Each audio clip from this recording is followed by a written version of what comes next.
Hopefully not. Hopefully not, at least not in Northwest Ohio, but if you're traveling towards Cleveland, up towards Erie, up towards Buffalo, right along the eastern side of Lake Erie, things will be a little bit different. We'll highlight all that here in just a second, but first, let's highlight this pup for this morning. This is Blaze. Now, I'm going with the yellow paw for today for a couple of reasons. The main reason, these cool, in fact, cold temperatures. We'll see temperatures in the 30s throughout most of the day, but there is that chance for some flurries. So if you plan on being outside with your pup, set a timer. You do not need to be outside with your pup longer than 15 minutes. Get that quick walk in around the corner and then be done with it. These are actual temperatures all across the region, but factor in those feels like temperatures. Right now, Toledo feels like 17 degrees.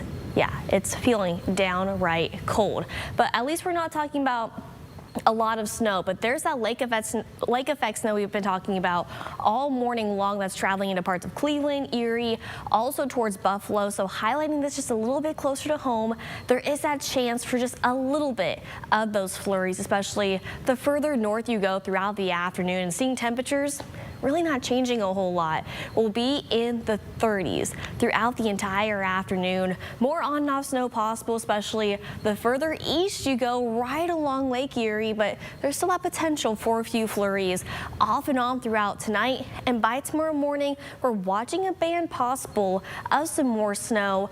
And as far as that accumulation goes, this is what we're seeing in Toledo and Northwest Ohio, possibly up to an inch, possibly. That's kind of a stretch, but Cleveland could see 4 to 6 inches. Ashtabula,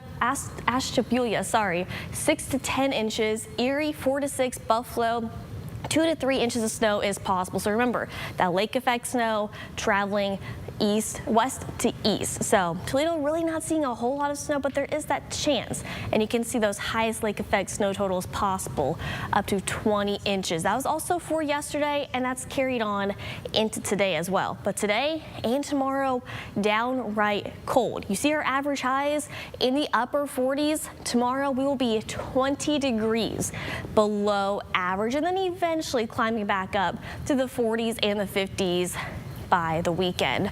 31 is our forecasted high for today, 29 for tomorrow. That's below freezing both today and tomorrow. 40 for Wednesday, 46 for Thursday, and we're still seeing some cold conditions for the end of the week, but eventually by Sunday we warm up to 50. That makes me so sad saying warm up and 50. But you know what? It's November. By then it'll actually be December, so that's actually above average. 50 will be mild by Sunday. It's what we've signed up for living in Northwest Ohio. Yeah, and that's okay.